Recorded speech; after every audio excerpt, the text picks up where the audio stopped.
Let's start. नमस्कार दोस्तों, मैं हूं दिनेश किवरा। स्वागत है आपका न्यूज़ टाइम एसटीएस न्यूज़ के इस अंक में। दोस्तों, बात करेंगे किसान आंदोलन पर और उन पर हो रहे ब्रूटल अटैक की। सरकार का जो क्रूर पक्ष है इस टाइम ज़ाहिर हो चुका है। एक किस्म से कहा जाए तो सरकार ने मन बना लिया है कि कम व्हाट, मैं किसानों को दिल्ली नहीं आने दूँगा। चाहे उसके लिए जितनी मर्ज़ी निरंकुशता का उपयोग करना पड़े।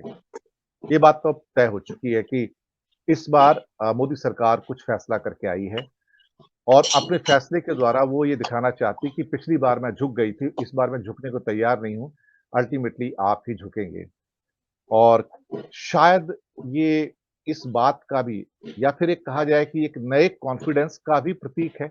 इसको इस रूप में भी देखिए कि डिस्पाइट किसान आंदोलन और वहाँ पर जो हो रहा है, शायद उन्हें इस बात का भरोसा है कि वो इसके बावजूद भी एक बड़ी मेजॉरिटी हासिल कर जाएँगे।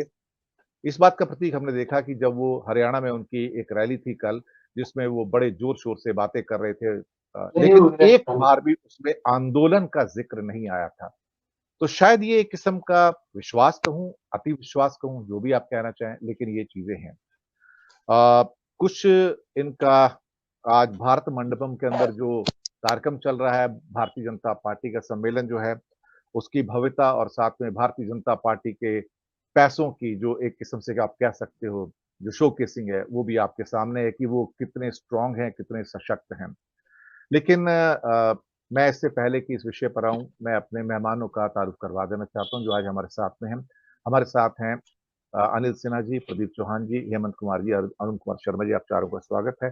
प्रदीप चौहान जी आज थोड़े-से समय के लिए हैं क्योंकि जिस जगह पर हैं वो धारा 144 लगी हुई है और साथ ही में नेट आ रहा है और जा रहा है। नेट की समस्या सभी जगह है। मैं दक्षिण भारत में एक जगह था तो मैंने पाया कि कुछ दिन था तो वहाँ भी नेट की समस्या काफ़ी बड़ी थी। लेकिन एक चीज़ मैंने देखी वहाँ पर कि मैंने बहुत सारी छोटी-छोटी इलेक्शन रैलियाँ देखी वहाँ पर पिछले 3 दिनों के अंदर, 4 दिनों के अंदर। एक रैली के अंदर 25 लोग, 30 लोग, 40 लोग, 50 लोग, एक गाड़ी आती है, गाड़ी के ऊपर एक बैनर लगा हुआ है, एक चुनाव चिन्ह लगा हुआ है। अ, 8-10 आदमी आपको ऐसे मिलेंगे जिन्होंने व्हाइट शर्ट पहनी हुई है और व्हाइट लुंगी पहनी हुई है। बिल्कुल सिंपल सी, इसको आप कह सकते हो कि सिंपलेस्ट ऑफ द जो एक ड्रेस हो सकती है, जो नॉर्मल सिविलियन भी पहनता है। और साथ में कुछ लोग ऐसे हैं जो कलरफुल शर्ट या कलरफुल या व्हाइट लुंगी पहनते हैं, वो खड़े होंगे। वो अपना एक उनके पास टेम्परेरी माइक है, तो वहीं से बोलना शुरू करते हैं। पीछे कोई बैनर नहीं है, कोई स्टेज नहीं है। वहाँ पर कुछ छोटी-छोटी सी मीटिंग उनकी होती है। मुझे समझ नहीं आया कि क्या बात कर रहे थे, लेकिन मैं चुनाव चिन्ह से पहचान सकता था कि उनकी जो लोकल पार्टीज़ हैं तमिलनाडु की वो उसको 10-10 मिनट एड्रेस करते थे, फिर वो किसी और नुक्कड़ पे जाके फिर उनके 20-25 मिनट या क्या कहते हैं कि 10 मिनट, 15 मिनट जाके लोगों को इकट्ठा करके फिर वहाँ 25-30 लोग मिल गए, उनके साथ फिर वो बातचीत करते थे और फिर सीधा एड्रेस करते थे छोटा-सा और बस यही कुछ होता था।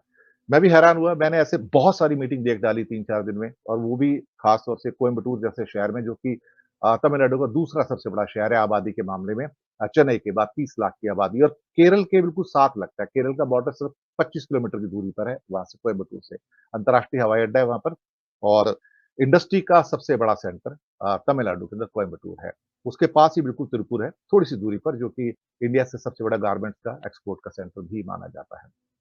लेकिन मुझे वो सभाएँ इसलिए पसंद आई कि वो it's a contrast to the North India जहाँ पर बहुत भव्यता के साथ रैलीज़ होती हैं और वहाँ पर उनकी जो सिम्प्लिसिटी थी वो मुझे अच्छी लगी कि वो बहुत बड़ी एक एक एक्सपेंशनिस्ट जिसको क्या कह सकते चीज़ें जो होती हैं, जहाँ पर ऐसा दिखाया जाए कि शान-ओ-शौकत है, कुछ नहीं है। उनका जो जीवन की शैली है, जो बिना शान-ओ-शौकत वाली है, वो उनकी चुनाव सभा में छोटी-छोटी मुझे अच्छी नज़र आई। लेकिन हाँ, एक दुःख था वहाँ पर मैंने काफ़ी लोगों से बात की, किसान आंदोलन की कोई गूँज नहीं है, कोई बात भी नहीं करता है, किसी को वो कोई मुद्दा भी नज़र नहीं आता है, ज़िंदगी आम दिनों की है, भारत बंद हुआ, लेकिन ज़िंदगी आम चल रही है, कोई कुछ नहीं है। देखते it's non issue in the south India. तो ऐसा लगा कि मैं अलग भारत के अंदर ऑपरेट कर रहा हूँ, जहाँ पर उस भारत का कोई लेना-देना नहीं है। तो ये एक सच्चाई है, स्वीकार भी करना चाहिए। सबसे पहले टिप्पणी के लिए प्रदीप चौहान जी, किसान आंदोलन किस मोड़ पर है? देखिए, 2 तरह की चीज़ें इस वक़्त दिनेश जी आपके सामने आ रही हैं। सबसे पहले तो आप सभी वरिष्ठगणों को नमस्कार मेरा। एक आपने देखा होगा एक चलाई जा रही है खबर चलाई जा रही है कि किसान और सरकार दोनों तरफ से संकेत मिल रहे हैं कि दोनों के बीच चीज़ें सही होने वाली हैं। सरकार भी कुछ चीज़ें मानने वाली है और किसान भी कुछ चीज़ों को लेकर सहमत हैं कि बस रिटर्न में चाहते हैं। एक तरफ तो ये खबरें चलाई जा रही, दूसरी तरफ से ये खबरें जो इंडिपेंडेंट मीडिया से चल रही है वो ये चल रही हैं कि ये आंदोलन और उग्र हो सकता है, क्योंकि अब तो वो जो यूनियन इसमें नहीं थी शामिल, किसान यूनियन है, वो भी कह रही हैं कि हम भी इसमें शामिल होने के लिए तैयार हैं, उनकी बैठकें चल रही हैं। अब दोनों तरह के नैरेटिव बनाए जा रहे हैं। कल जो मीटिंग होनी है, जो मेरी किसान नेताओं से बात हुई हरियाणा के, उनका कहना है कि कल की जो बैठक है वो बहुत इंपॉर्टेंट है। अगर कल सरकार कोई कंक्रीट लिखित में कुछ चीजें देने को तैयार है, फिर तो शायद ये आंदोलन जो है वो इसका कुछ और मोड़ हो जाएगा। लेकिन अगर सरकार लिखित में नहीं देगी तो फिर ये आंदोलन अब उग्र हो जाएगा। अब दिल्ली जाने से रोक पाना, किसानों को रोक पाना मुश्किल होगा, क्योंकि अब तो किसान फुल तैयारी में हो चुके हैं कि अब, क्योंकि अब 2 लोगों की जिस तरह से मृत्यु की खबर आ रही है कि 2 लोगों की मौत हो गई है, एक किसान, एक पुलिस वाला, तो वो एक पहले वाला ही हिसाब किताब शुरू हो गया, तो ऐसा किसानों को लग रहा है।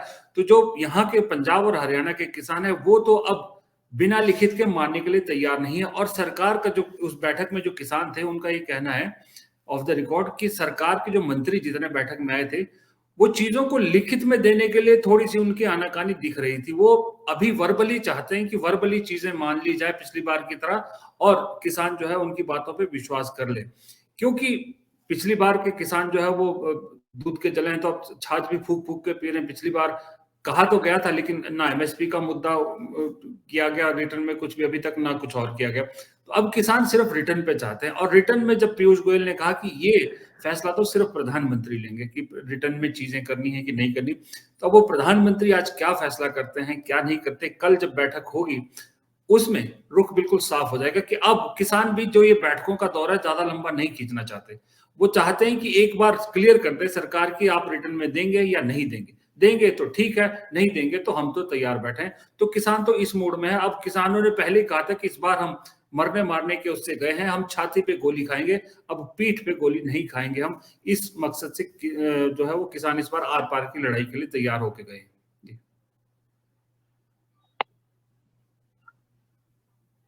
जी प्रदीप जी, आप जी प्रदीप जी, नहीं लगता जी, आ रही मेरी आवाज? आवाज, बात पूरी हो गई थी या नेट चला गया जी, आपका? नहीं जी नहीं आ नहीं, रही पूरी है पूरी जी। हो गई, पूरी हो गई सर, बात पूरी हो गई। जी जी जी जी जी, ठीक है, thank you very much. Anil Sinha ji, आपके पास आता हूँ। जो प्रश्न मैंने